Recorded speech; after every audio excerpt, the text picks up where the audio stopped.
Assalamualaikum warahmatullahi wabarakatuh. Waalaikumsalam. Selamat siang, salam sejahtera buat kita semuanya.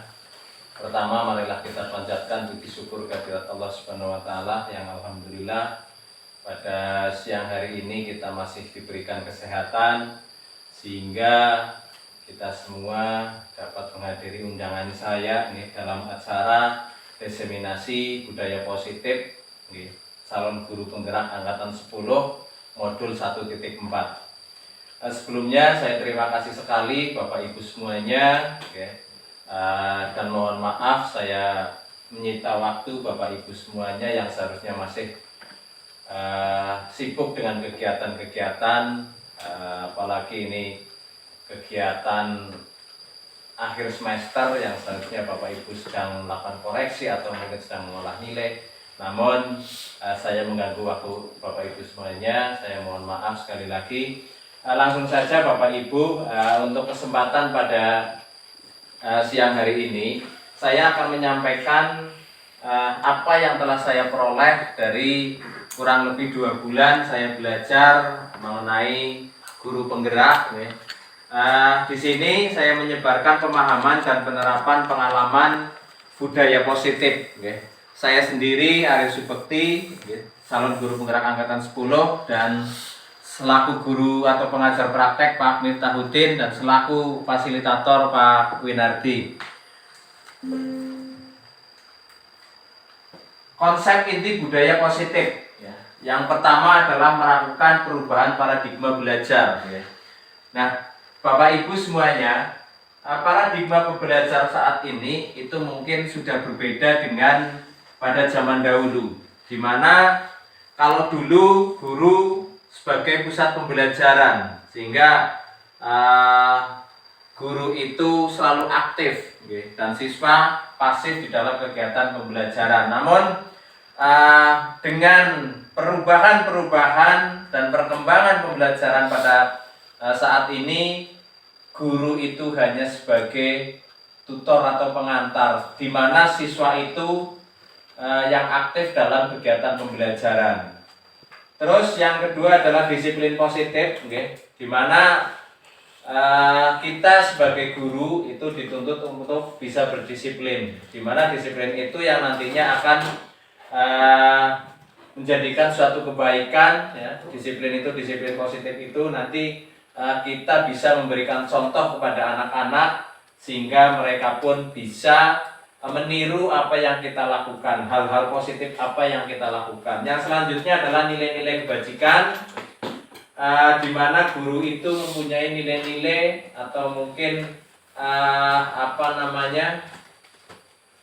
hal-hal, suatu hal yang dimiliki pada setiap guru itu yang nantinya bisa menjadikan teladan bagi anak didik kita. Terus yang selanjutnya kebutuhan dasar manusia. Terus ada motivasi perilaku manusia, posisi kontrol guru, keyakinan kelas, dan yang terakhir adalah segitiga restitusi. Ini ada 8 poin yang nantinya akan kita bahas pada pertemuan siang hari ini. Langsung saja pada poin yang pertama, pembelajaran dengan paradigma baru. Nah, ini sedikit tadi saya sampaikan bahwa pembelajaran dengan paradigma baru adalah pembelajaran yang dirancang berdasarkan prinsip pembelajaran berdiferensiasi sehingga peserta didik belajar sesuai kebutuhannya berdasarkan tahap perkembangan sesuai teori psikologi modern untuk mewujudkan profil pelajar Pancasila. Perlu kita ketahui bersama-sama bahwa di sini ada kata pembelajaran berdiferensiasi. Sebenarnya itu apa? Maksudnya itu apa pembelajaran berdiferensiasi? Kalau bisa dikatakan singkatnya bahwa pembelajaran berdiferensiasi itu kita sebagai guru dalam melakukan pembelajaran itu menyesuaikan, dalam arti menyesuaikan kebiasaan-kebiasaan siswa, terus karakter-karakter siswa atau mungkin kebudayaan di lingkungan. Nah, di situ kita sebagai guru itu masuk kepada siswa melalui aneka macam atau beragam karakter-karakter siswa tersebut, baik dari karakter budaya atau hal-hal yang lain, sehingga pembelajaran di sini nanti akan lebih mengena. Misalkan di dalam kelas ada anak yang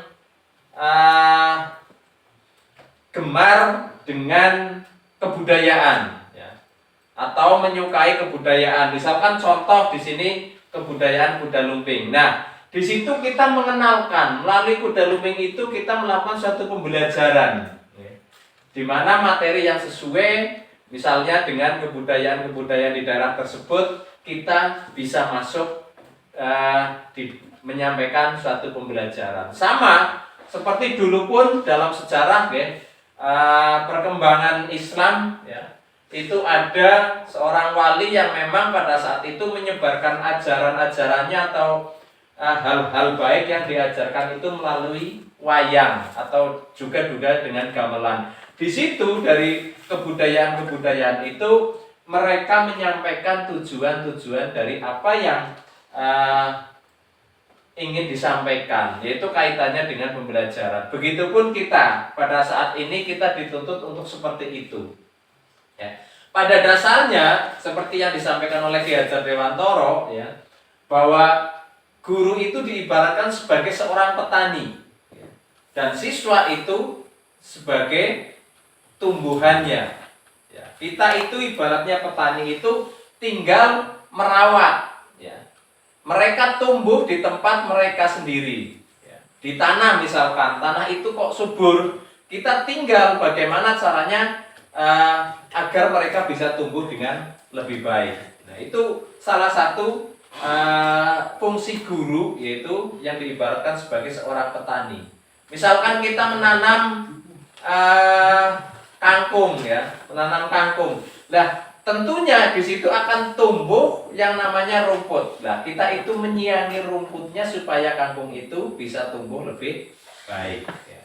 Dan selanjutnya, sesuai dengan psikologi modern untuk mengejar profil pelajar Pancasila, kita sudah mengetahui ya semuanya bahwa profil pelajar Pancasila di sini yang pertama ada mandiri, ada bernalar kritis, ya. Terus ada lagi kreatif, bergotong royong, terus ada lagi berkebinekaan global, ya. Nah, itu tentunya kita sebagai seorang guru nantinya bisa mewujudkan apa yang menjadi profil dari pelajar Pancasila.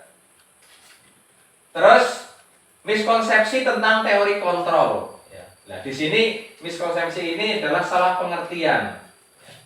Kita selama ini berpikiran bahwa guru itu mengontrol murid. Jadi kita yang mengendalikan. Nah, di situ ada miskonsepsi yang harus memang kita luruskan. Di sini kita itu hanya seperti tadi disampaikan di awal, kita itu sebagai seorang petani. Jadi hanya mengendalikan mereka. Jadi mereka keinginannya apa, kita ikuti. Namun di situ kita sambil memberikan hal-hal yang nantinya akan kita sampaikan dari satu pembelajaran. Terus ilusi bahwa semua penguatan positif, efektif dan bermanfaat belum tentu. Okay? Jadi hal-hal yang kita sampaikan kepada siswa itu belum tentu semuanya itu akan bermanfaat bagi mereka. Sebagai contoh, kita menanamkan disiplin. Nah, tentunya di sini misalkan kita memberikan hukuman dari konsekuensi daripada disiplin itu. Namun secara psikologi bagi mereka sendiri itu malah justru akan sebaliknya. Oke. Mereka itu berpikiran saya bisa disiplin itu karena takut dihukum. Namun pada saatnya nanti kembali kepada masyarakat sudah ada yang tidak ada ditakuti, mereka akan kembali ke asalnya. Nah, maka dari sini, penguatan-penguatan positif yang efektif untuk mereka, kita ibaratnya mengarahkan mereka, itu yang kita lakukan. Terus selanjutnya ilustrasi bahwa kritik dan membuat rasa bersalah mampu menguatkan karakter. Ini bukan. Ini kekeliruan yang nantinya perlu kita perbaiki bersama-sama. Bahwa membuat anak merasa bersalah itu malah justru kita itu terbalik. Ya. Seharusnya dari apa yang mereka lakukan dari satu kesalahan itu kita mencoba mengerti. Nah, anak itu melakukan sesuatu kesalahan pasti ada sebabnya. Sebabnya apa? Kita cari. Setiap orang melakukan suatu hal mesti ada sebab. Kita misalkan mau ke Banjar, kita mestinya ada sebabnya, ada tujuannya. Diawali dari apa, nantinya akan berakhir seperti apa. Di sini yang perlu kita perbaiki. Terus ilusi bahwa orang dewasa berhak memaksa. Ini satu hal yang memang terjadi kekeliruan dari kita orang dewasa, bahwa kita itu bisa memaksa anak-anak. Yang dalam pikiran kita dengan kita memaksa itu anak-anak bisa lebih baik, belum tentu.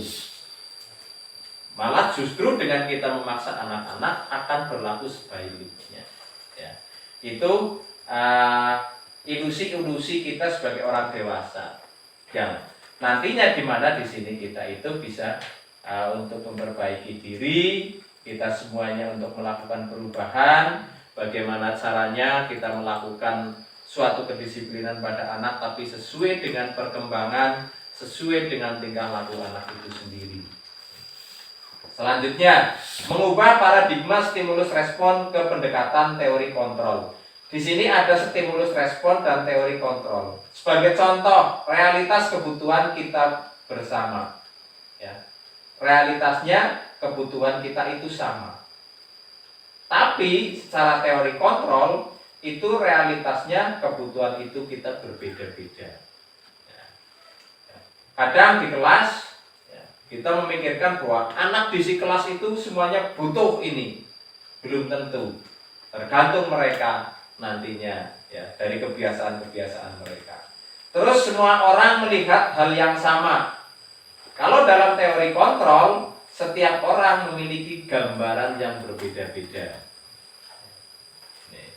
Terus selanjutnya kita mencoba mengubah orang agar berpandangan sama dengan kita. Namun dalam teori kontrol, kita berusaha memahami pandangan orang lain tentang dunia.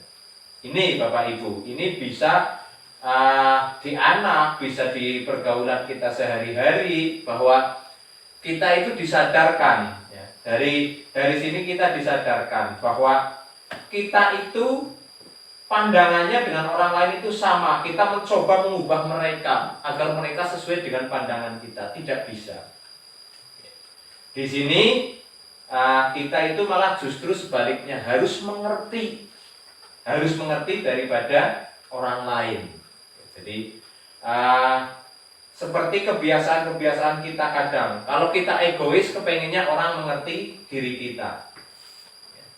Tapi kita tidak boleh egois dalam teori kontrol.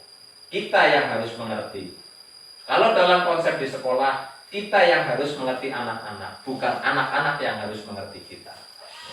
Itu stimulus dengan teori kontrol. Yang selanjutnya, perilaku buruk dilihat sebagai suatu kesalahan. Ya, tadi saya menyampaikan di teori kontrol di sini semua perilaku memiliki tujuan. Nah, tadi saya menyampaikan bahwa orang berbuat sesuatu pasti ada sebabnya dan pasti ada tujuannya. Itu seperti itu. Terus kita berpikiran juga orang lain bisa mengontrol saya. Nah, kalau dalam teori kontrol hanya Anda yang bisa mengontrol diri Anda. Ya. Saya tidak bisa mengontrol Mas Febri. Ya. Saya tidak bisa mengontrol Pak Herdi. Saya tidak bisa mengontrol Pak Satu atau yang lain. Tapi, ya, diri kita mau seperti apa, kita mau berbuat apa, itu kita sendiri yang bisa mengontrol. Nah, apapun yang kita lakukan biasanya diawali dari dalam diri kita. Di bawah alam sadar kita itu yang nantinya akan menjadikan suatu tindakan. Jadi kembali lagi kepada kontrol diri bahwa semuanya kita atau panjenengan semua yang hanya bisa mengontrol diri Anda sendiri. Orang lain itu tidak bisa. Oke. Terus pemaksaan ada pada saat bujukan gagal. Di sini di teori kontrol, kolaborasi dan konsensus menciptakan pilihan-pilihan baru. Kalau kita kepingin sesuatu, bisa juga kita memaksa orang lain. Di dalam kelas, kita punya tujuan. Kita bisa juga kadang memaksakan siswa, harus seperti ini. Kudu manut karo Pak Guru. Nah, di sini di dalam teori kontrol, kita itu malah justru untuk bisa berkolaborasi bersama-sama dengan siswa, menciptakan pilihan-pilihan baru. Misalnya di dalam kelas, kita itu melakukan kolaborasi dengan siswa, yaitu dengan membuat kesepakatan kelas.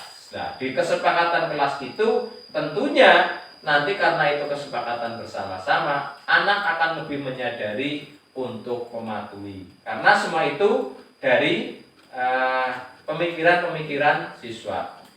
Terus model berpikir menang atau kalah.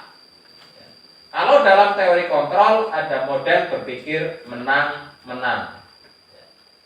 Ini yang perlu nantinya kita mengubah paradigma dari stimulus respon ke pendekatan teori kontrol.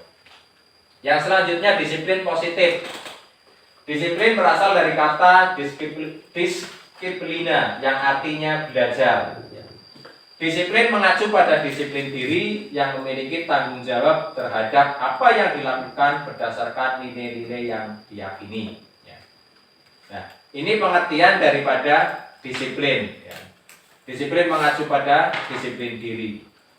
Kita mengajarkan kepada orang lain untuk berdisiplin. Kita harus memulai dari dalam diri kita terlebih dahulu.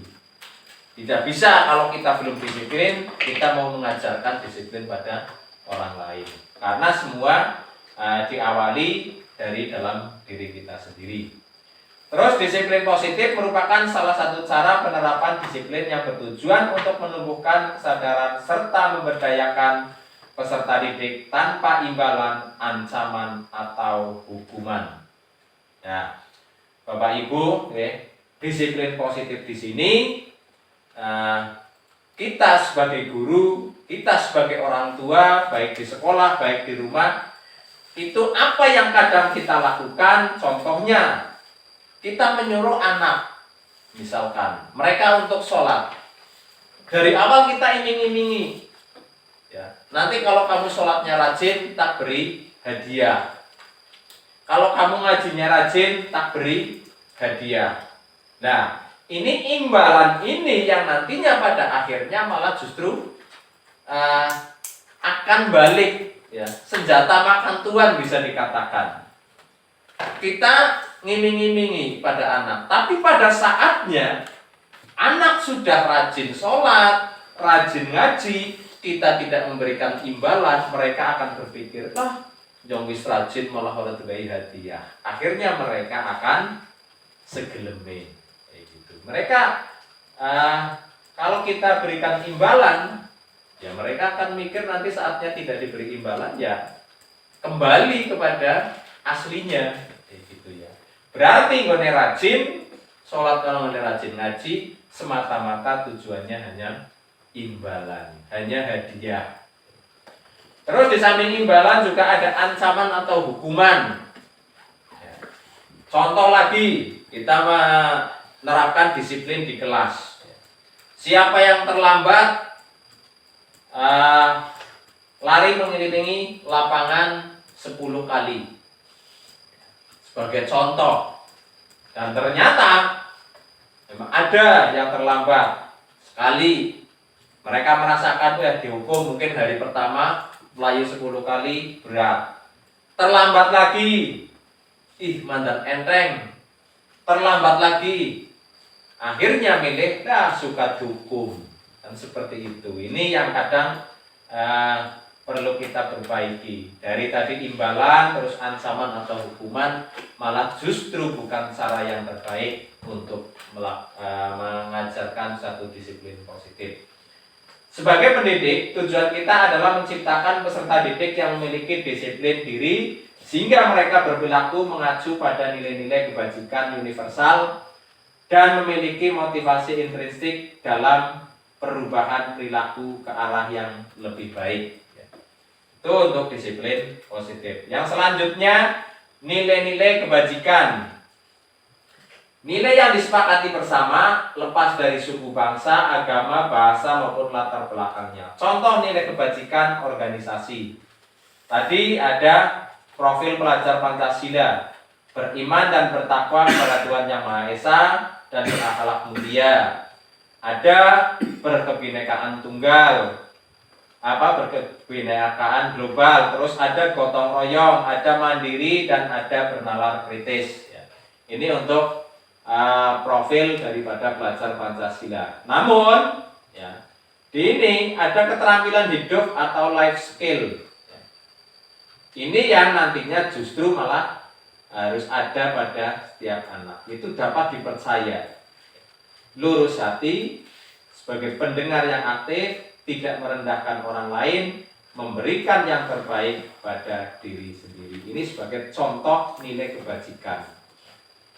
Terus yang selanjutnya, kebutuhan dasar manusia. Kebutuhan dasar manusia adalah segala sesuatu yang kita lakukan untuk mendapatkan apa yang kita inginkan. Seluruh tindakan yang kita lakukan memiliki tujuan tertentu dan semua usaha terbaik yang kita lakukan adalah dalam rangka agar kebutuhan dasar kita dapat terpenuhi. Pada dasarnya, manusia itu mempunyai kebutuhan dasar. Kalau kita di rumah kebutuhan dasar kita apa? Yang jelas utamanya mesti sandang, pangan, papan, ini kebutuhan dasar. Namun selain itu kita juga butuh. Butuh apa? Butuh bersosialisasi. Butuh bermasyarakat. Butuh orang lain. Ini kebutuhan dasar kita sebagai manusia. Kenapa kita butuh orang lain? Kenapa kita butuh hidup bermasyarakat? Karena pada dasarnya manusia itu diciptakan tidak dapat hidup sendiri. Kita butuh orang lain. Sebagai contoh, kita mau memakai baju. Tentunya dari bahan awal ada melibatkan seorang petani kapas. Kita libatkan. Oh, mereka menanam kapas. Setelah jadi kapas, dipintal menjadi benang. Oh, butuh ada orang yang memintal. Setelah itu merajut jadi kain, butuh orang lagi. Sudah jadi kain, dibuatnya misalkan di Kalimantan, kita orang di Jawa, butuh untuk orang mendistribusikan, butuh pedagang. Setelah sampai kepada kita beli, baru bahkan butuh seorang penjahit. Nah, penjahit itu butuh mesin jahit. Nah, itu kita untuk pakai baju saja sudah lebih melibatkan dari berpuluh-puluh orang. Nah, itu makanya manusia itu memang memiliki kebutuhan dasar yang tidak bisa kita hindarkan. Nah, kita tentunya dari kebutuhan itu kita berpikir bagaimana caranya kita itu bisa mendapatkan apa yang kita inginkan. Nah, untuk mendapatkan itu tentunya kita memiliki cara-cara. Bagaimana caranya saya untuk mendapatkan bahan? Bagaimana caranya supaya setelah bahan itu bisa menjadi baju? Kita itu memiliki cara-cara atau trik-trik tertentu yang mungkin menurut kita itu hal yang terbaik yang bisa kita lakukan. Jadi untuk memenuhi kebutuhan dasar itu pada intinya kita memiliki cara, kita memiliki trik yang terbaik untuk mewujudkan apa yang menjadi kebutuhan kita. Sama kita di dalam kelas, kita ingin menyampaikan, kita punya kebutuhan dasar, misalkan agar anak-anak kita di kelas itu menjadi anak-anak yang pintar. Di samping itu Kita memiliki tujuan, memiliki kebutuhan dasar, bagaimana caranya supaya apa atau pembelajaran yang akan kita sampaikan itu bisa mengena pada siswa. Nah, tentunya kita sebagai orang guru ya, itu harus bisa mempunyai trik-trik tersendiri agar tujuan dari pembelajaran kita itu bisa tersampaikan. Kita sekarang diberi kebebasan dengan adanya kurikulum merdeka. Silahkan mau menggunakan cara yang bagaimana, yang seperti apa, supaya lebih mudah tujuan pembelajaran tersampaikan. Yang namanya pembelajaran itu tidak mesti dilakukan di dalam kelas. Bisa misalkan tumbuh ya. Kalau ada pembelajaran itu kalau di dalam IPA ya, itu kita bisa mengamati bagaimana tumbuhan itu bisa tumbuh dari biji, disemai ya, terus menjadi pohon, setelah pohon menjadi berbuah. Itu kita bisa mengamati juga di pemanfaatan lingkungan sekolah. Terus di dalam tumbuhan itu sendiri kita kadang juga melihat yang tumbuhnya itu subur dengan yang tidak. Kita dari itu bisa mengamati. Loh, ternyata yang subur itu media tanamnya ternyata seperti ini. Harus ada pupuknya yang lengkap ya. Bisa menggunakan pupuk kandang atau bisa menggunakan urea ditambahi itu. Terus lagi misalkan yang tumbuhnya di tempat yang gersang ternyata tumbuhnya berbeda. Jadi dari itu kita bisa memanfaatkan lingkungan untuk melakukan pembelajaran. Bisa juga misalkan pada saat ini ya, zamannya belanja online. Nah, kita di dalam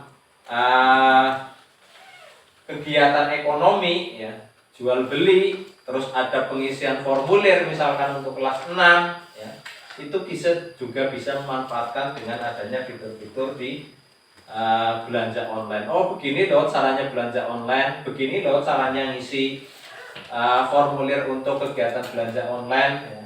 Terus juga misalkan kita bisa ke pasar ya. Misalkan ke pasar, kalau misalkan materi kelas 6 itu magnet ya, ternyata fungsi magnet bisa untuk berbagai macam ya, bisa untuk kipas angin, bisa untuk mesin itu serut ya, itu kan digerakkan dengan magnet. Nah, tentunya di situ ternyata banyak sekali manfaatnya. Nah, itu kita tergantung dari trik-trik kita untuk mencapai tujuan tersebut. Ya.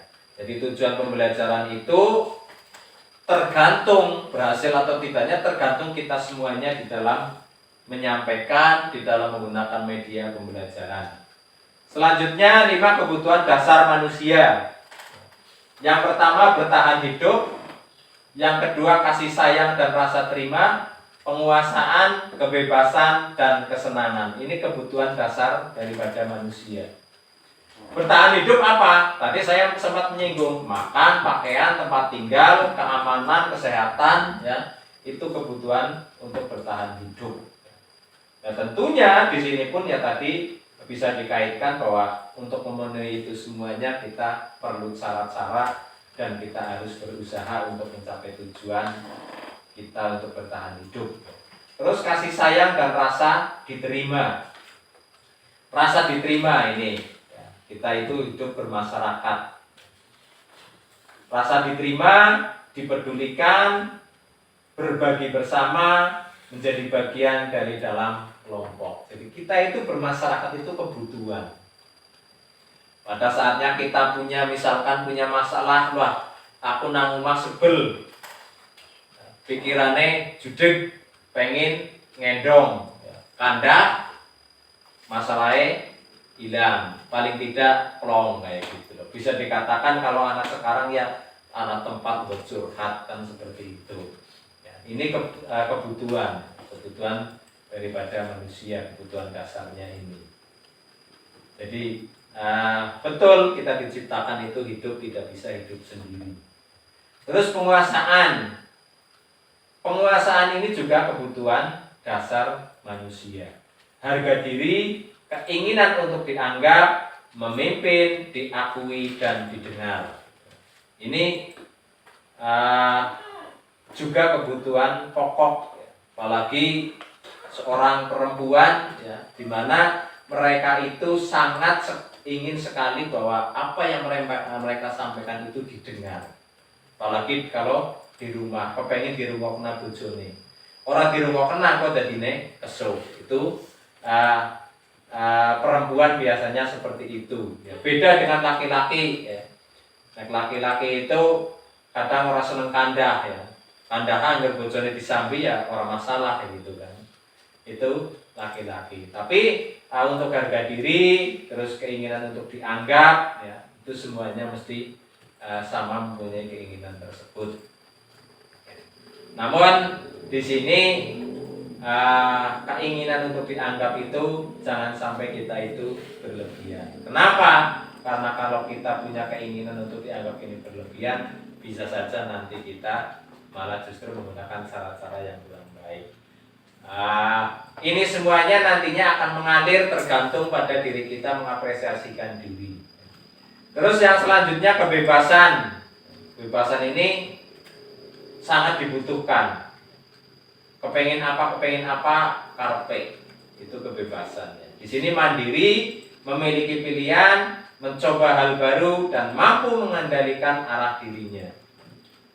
Jadi mampu mengendalikan arah dirinya ini, ya, kembali lagi pada diri kita yang mengendalikan bukan orang lain. Kita yang mengendalikan bukan orang lain, tapi kembali pada diri kita sendiri.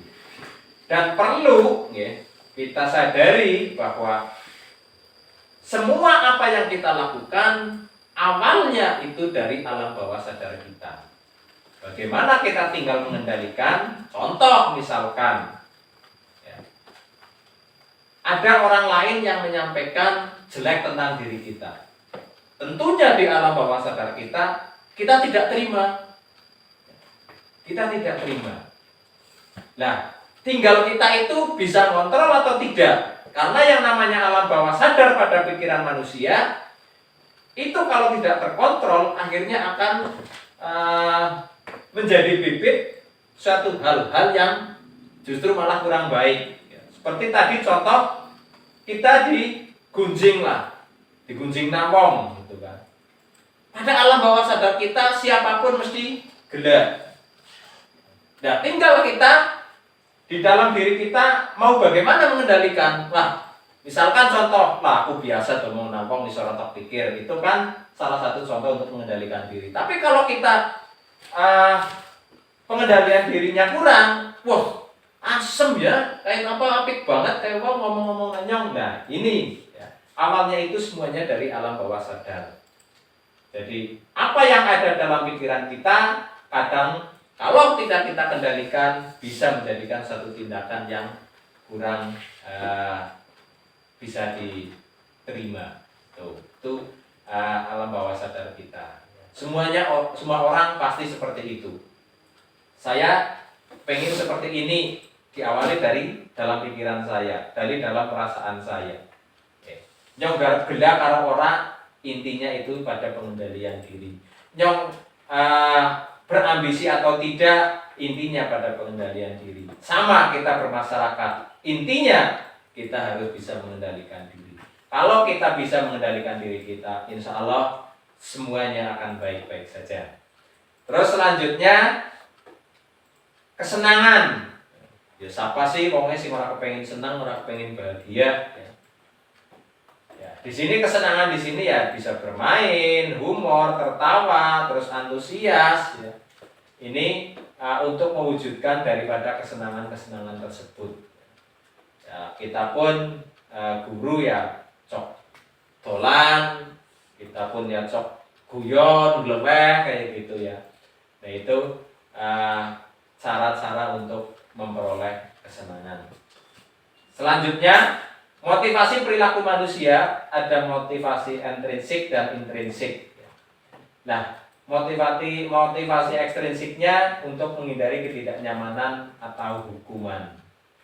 Yang kedua, untuk mendapatkan imbalan dan penghargaan dari orang lain. Nah, ini Bapak Ibu yang tadi di depan sempat saya bahas ya, mengenai motivasi perilaku manusia. Yang pertama, ekstrinsik itu dari luar. Dari luar. Misalkan guru ya, di dalam kelas memberikan hukuman kepada anak. Jadi anak itu disiplinnya karena hukuman, bukan karena kesadaran, bukan karena dari dalam diri.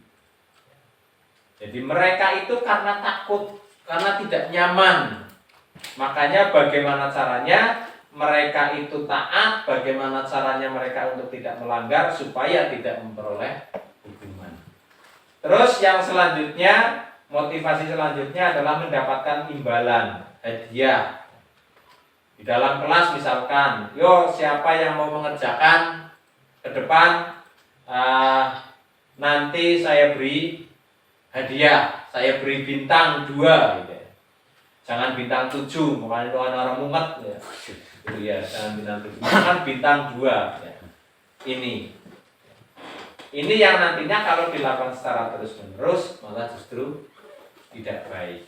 Namun kadang di sekolah-sekolah sebelum sekolah dasar, di TK atau di PAUD ini sering dilakukan. Nah, di situ pun muncul. Jadi pada anak kecil itu kadang protes. Saya sudah seperti ini kok cuma diberi bintang 1, dia yang seperti itu lebih baik lebih jelek dari saya diberi bintang 2. Nah, ini justru nantinya juga akan merusak kalau kita lakukan secara terus-menerus. Kalau sesekali tidak masalah. Tapi kalau dilakukannya secara terus-menerus, ini justru yang nantinya akan merusak. Terus motivasi intrinsik ya. Motivasi intrinsik untuk menjadi orang yang mereka inginkan dan menghargai diri sendiri dengan nilai-nilai yang mereka percaya. Ini dari dalam diri kita. Kita disiplin diawali dari dalam diri kita. Bukan karena apa-apa, bukan karena kepengen dapat hadiah, bukan karena kepengen dipuji, bukan karena kepengen orang dukung kan kayak gitu. Tapi ini dari dalam diri kita sebagai manusia tentunya kita harus bisa bertanggung jawab terhadap diri kita sendiri. Di sini kita mempunyai nilai-nilai untuk kita disiplin. Saya kepengen karena saya paling tidak sudah mendapatkan gaji dari pemerintah, saya kepengen lebih disiplin, saya kepengen lebih berinovasi, ya itu dari dalam diri kita sendiri, bukan dari orang lain. Terus 5 posisi kontrol guru. Nah, di sini yang pertama penghukum. Guru itu kalau kita di dalam kelas ada anak yang melanggar, kita hukum, berarti guru itu sebagai penghukum. Tapi penghukum di sini ya jangan terus kita lakukan karena tadi berakibatnya kurang baik. Apalagi ini yang kedua, pembuat rasa bersalah. Jadi anak melakukan sesuatu tentu tadi punya alasan dan punya tujuan. Nah, di sini di dalam membuat rasa bersalah ini malah justru akan menjadikan psikologi anak ini tidak karuan. Nah, kontrol guru yang selanjutnya adalah sebagai manajer. Ya. Terus ada lagi sebagai pemantau, ada lagi sebagai teman. Nah, sebagai teman di sini ya kita guru ini harus bisa masuk ke anak-anak. Jangan sampai ibaratnya mereka itu takut kepengen ngobrol wedi, gitu ya. Nah, bagaimana mereka mau terbuka dengan kita kalau mereka mau cerita saja sudah takut. Nah, karena kita di SD itu guru yang serbaguna ya, semuanya harus bisa ya. Beda dengan pendidikan di atasnya ya, SMP, SMA ya, itu biasanya yang berlakunya sebagai teman yang luar biasa itu biasanya mereka-mereka yang BK. Bagaimana cara mereka itu menggali anak-anak, mendekati anak-anak supaya mereka mau terbuka. Kita pun di SD ya double sebagai guru konseling. Jadi masalah-masalah mereka, apa yang mereka pikirkan, apa yang mereka rasakan, agar mereka itu kita buat mereka untuk bisa bercerita, menjadikan kita itu sebagai teman. Terus memantau. Pemantau ini kita dituntut untuk mengawasi anak-anak, memantau kegiatan mereka, memantau perkembangan mereka. Ya. Jadi kita sebagai guru, sebagai pemantau, terus manajer, mengatur. Bagaimana caranya kita sebagai orang manajer di dalam kelas mengatur kegiatan pembelajaran, ya, mengatur kegiatan-kegiatan yang lain di lingkungan sekolah, itu kita posisi guru, kontrol guru sebagai manajer. Terus penerapan 5 posisi kontrol guru. Sebagai contoh ada kasus, ya, siswa tidak memakai atribut lengkap saat upacara.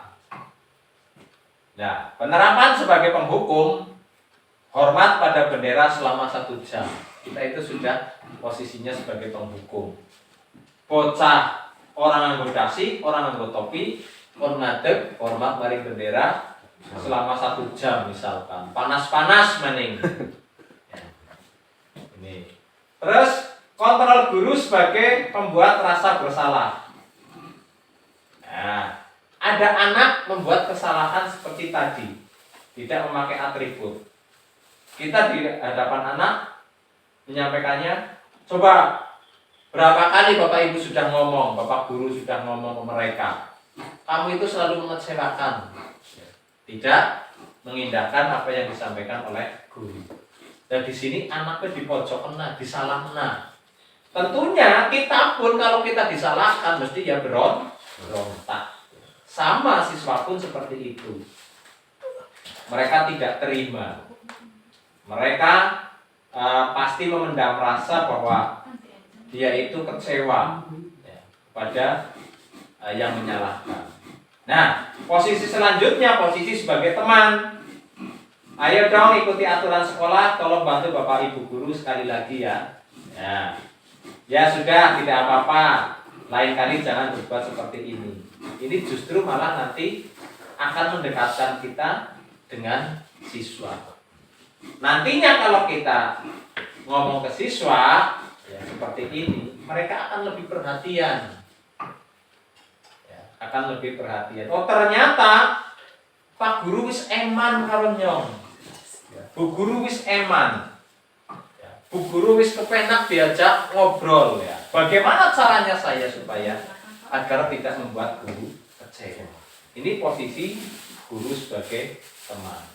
Terus sebagai pemantau, kamu sudah melanggar peraturan, kamu tahu konsekuensinya? Ya. Setelah upacara, kamu beri atributnya dan jangan ulangi lagi. Ini konsekuensinya. Misalkan kok hilang alasannya, ya tunggu konsekuensinya. Dan tentunya konsekuensinya agar tidak mengulangi kembali. Ini kita sebagai pemantau mengingatkan mereka. Terus sebagai manajer, apakah kamu tahu kesalahanmu? Kira-kira bagaimana kamu akan memperbaiki kesalahanmu? Nah, di sini kita itu dari pertanyaan ini kita itu membuat anak berpikir. Iya ya, saya melakukan seperti ini, nyong kudu kepriwe untuk memperbaiki kesalahan-kesalahan yang dilakukan. Contoh, saya datang terlambat ke sekolah. Guru tanya, kenapa kamu terlambat? Kenapa kamu datangnya telat? Anak kan bercerita. Misalkan bangunnya kesiangan, Pak Guru, gitu kan. Nah, kenapa kesiangan? Semalam tidurnya sampai larut malam karena bermain HP misalkan. Nah, guru berbalik nanya, terus kira-kira bagaimana caranya supaya kamu tidak telat? Anak kan berpikir. Anak berpikir, oh iya ya, nyong men ora telat. telatnya nyong gara-gara turun bengi dolanan HP sehingga kelainan mangkate awan. Nah, anak itu akan mikir, kepriwe carane men nyong pe orang telat. Wong pak guru pe mari nyong wis kepenakan, bu guru mari nyong wis apikan. Tentunya saya tidak akan mengecewakan guru. Nah, ini berpikir, oh iya, ternyata kesalahan saya itu saya bermain HP sampai larut malam. Tidurnya sampai larut malam sehingga saya bangun kesiangan. Men ora tangine kawanan berarti nyong turu nek kudu lebih kasih. Ya, itulah kesadaran-kesadaran kita sebagai seorang manajer yang harus kita tanamkan kepada anak-anak. Selanjutnya keyakinan kelas. Kenapa keyakinan kelas bukan peraturan kelas? Ya, ini peraturan kelas adalah aturan yang dibuat oleh sebelah pihak atau oleh guru yang harus ditaati oleh murid atau oleh objeknya. Ini namanya peraturan kelas. Jadi guru membuat aturan. Ya, di dalam kelas guru membuat aturan. Misalkan siapa yang tidak membuang sampah pada tempatnya didenda Rp1.000. Contoh misalkan. Ini aturan yang dibuat oleh guru. Nah, ini bersifatnya nanti akan memaksa, tapi paksaan ini bukan karena kesadaran daripada siswa. Nah, terus peraturan kelas biasanya terbit tanpa persetujuan pihak objek atau siswa yang harus melaksanakan. Jadi di sini kita harus bisa membedakan. Sedangkan keyakinan kelas adalah persetujuan yang dibuat bersama antara guru dan murid, selanjutnya akan ditaati bersama. Posisi murid bukan lagi objek tetapi subjek. Nah, keyakinan kelas dibuat oleh murid, dilaksanakan oleh murid, dan menanamkan kebajikan murid. Ini bedanya keyakinan kelas dengan peraturan kelas. Peraturan kelas digawenan guru, keyakinan kelas dibuat secara bersama-sama. Siswa membuat kesepakatan, siswa membuat keyakinan kelas secara bersama-sama dengan guru, dan nantinya siswa yang akan menanamkannya sendiri. Kemarin saya sudah membuat peraturan agar kita itu pada saat ulangan tidak boleh mencontek hasil pekerjaan teman yang lain. Ini keyakinan dibuat bersama-sama. Pada saatnya mereka akan nyontek, mereka tersadarkan, oh iya, ini peraturannya apa, keyakinan kelasnya kayak gini. Ini tidak akan saya lakukan. Jadi kalau keyakinan kelas itu dari kesadaran, kalau peraturan kelas itu dari paksaan. Nah, bagaimana untuk membuat keyakinan kelas? Ya, siswa itu diberikan pemahaman agar mereka itu membuat keyakinan sendiri dari masing-masing siswa. Nah, misalkan tadi ya, tidak boleh mencontek, salah satu ada mengusulkan, yang lain diberi atau dimintai pendapat. Bagaimana ada usulan seperti ini? Kalau mereka menyetujui, berarti itu menjadi suatu keyakinan. Nah, keyakinan kelas ini bersifat abstrak, berupa pernyataan universal, dibuat dalam pernyataan positif ya, sedikit saja agar mudah diingat. Jadi orang perlu akeh, orang perlu dawa-dawa. Ini agar mudah diingat oleh siswa. Terus keyakinan kelas sesuai dengan kondisi kelas dan sekolah sehingga mudah diterapkan. Sesuai dengan kondisi kelas dan sekolah sehingga mudah diterapkan. Jadi di dalam membuat keyakinan kelas itu ya mempertimbangkan kondisi sekolah, mempertimbangkan kondisi kelas. Nah, semua warga sekolah atau kelas dilibatkan dalam pembuatan keyakinan kelas. Warga sekolah, guru, siswa, ya. Bisa juga kalau ada wali di situ yang bisa dilibatkan, ya. Itu untuk membuat keyakinan kelas. Nah, selanjutnya segitiga restitusi. Suatu proses dialog yang dijalankan oleh guru agar dapat menghasilkan murid yang mandiri dan bertanggung jawab. Bapak Ibu, ya, untuk segitiga restitusi ini sebenarnya cara-cara untuk menangani siswa, misalkan ada siswa yang melakukan satu kesalahan. Yang pertama, ya, kita menstabilkan identitas sebagai dasar kita, identitas. Terus yang kedua, validasi tindakan yang salah.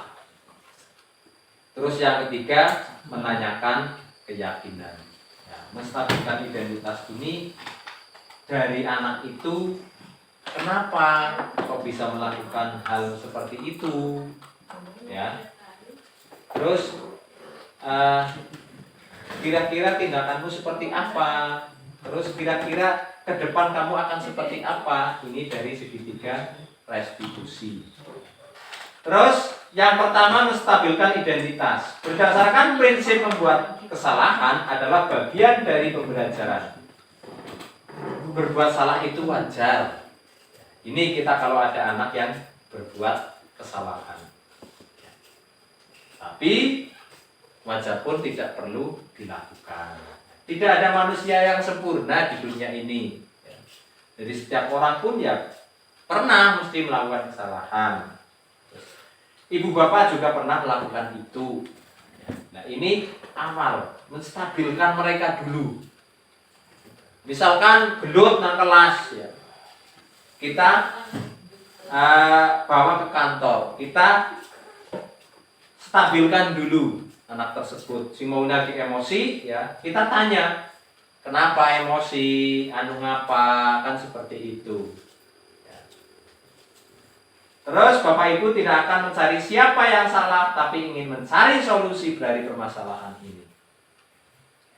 Bisa saja anak ngomong menyampaikan, aku ngeblak meja getak gara-gara si A nyontek, penak temen, gitu kan. Nah, kita guru menstabilkan mereka. Ya, wajarlah kalau kamu seperti itu. Siapapun ya akan seperti itu. Sudah capek-capek mengerjakan, ternyata ada yang tinggal enaknya nyontek. Ini kan anak nantinya akan stabil.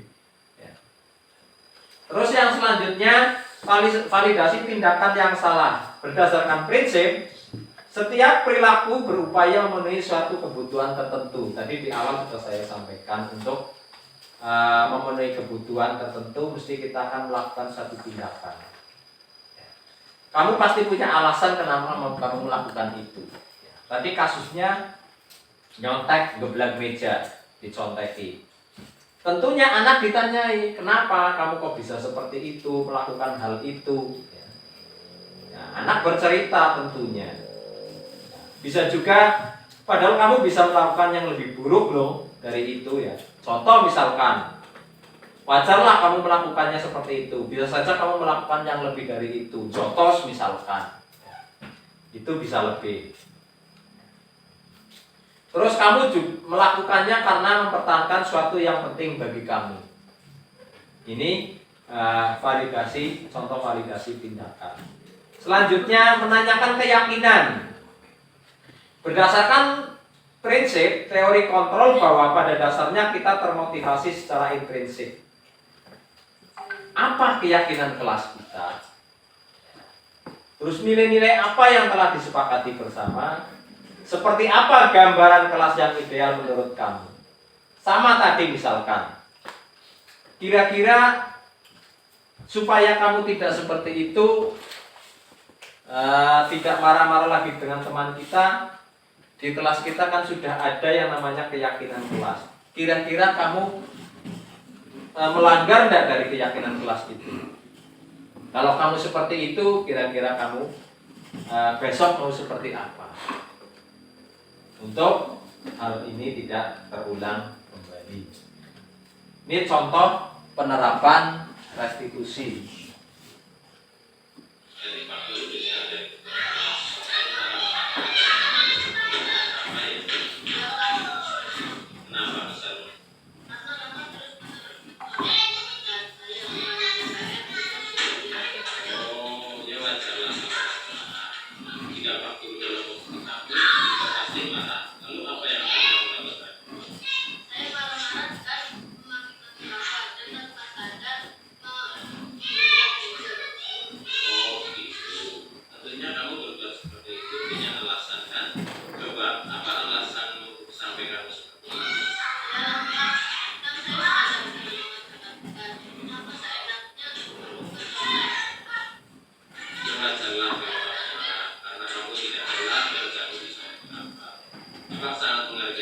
tindakan kamu yang tidak berpotensi buruk dari itu, misalnya memukul. Sekarang coba kita pikirkan, tindakan kamu menabrak meja sesuai dengan kesepakatan atau keyakinan kelas tidak? Menurut kamu keyakinan kelas apa yang sudah kamu lakukan? Betul, kamu saling menghormati teman. Menurut kamu penting tidak? Baiklah, kalau itu penting, kira-kira keyakinan kelas apa yang harus kamu lakukan pada saat kamu sudah marah? Kamu bersedia memperbaiki masalah ini? Apa yang akan kamu lakukan untuk memperbaiki masalah ini? Saya akan lebih bersabar dan menahan amarah apabila kelas akan melakukan apabila. Ya, tepat sekali tindakan kamu. Oke, sekarang silakan kamu kembali ke kelas. Ini ya contoh penerapan segitiga restitusi ya. Jadi kasus ini ya, Afif ternyata hasil pekerjaannya dicontek ya, dia ngeblok meja, emosi ya. Nah, kita guru mengetahui kejadian tersebut ya, terus kita sebagai seorang guru tadi menerapkan yang namanya segitiga restitusi ya. Contoh kasus yang kedua,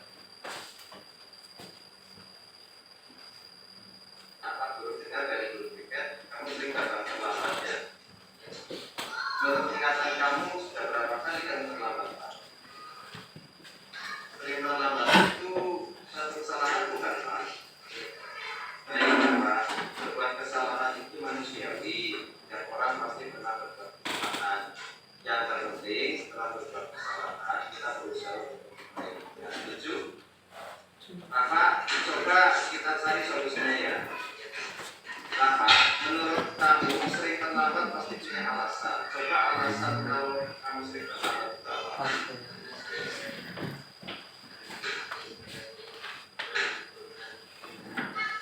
Kamu tahu kira-kira kelas yang sudah kita sepakati. Kalau datang terlambat di sekolah itu sesuai dengan kira-kira kelas yang kita sepakati. Menurut kamu keyakinan kelas apa yang sudah kamu langgar, Pak? Menurut kamu disiplin itu penting tidak untuk kamu?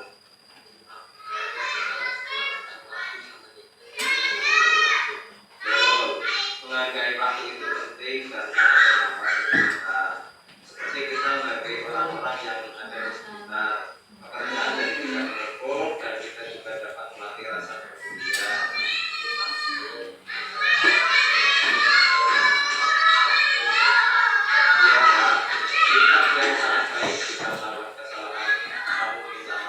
Menurut kamu apa yang harus kamu lakukan agar kamu tidak terlambat ke sekolah lagi?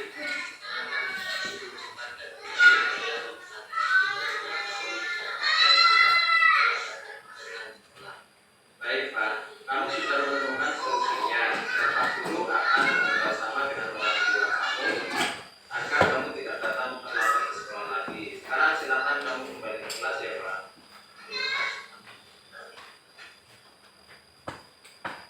Itu Bapak Ibu contoh dari dua kasus yang penyelesaiannya menggunakan alur segitiga restitusi ya. Jadi sekali lagi kita sebagai seorang guru ya, harus bisa memahami, harus bisa menyelesaikan suatu permasalahan tanpa ibaratnya memunculkan permasalahan baru lagi.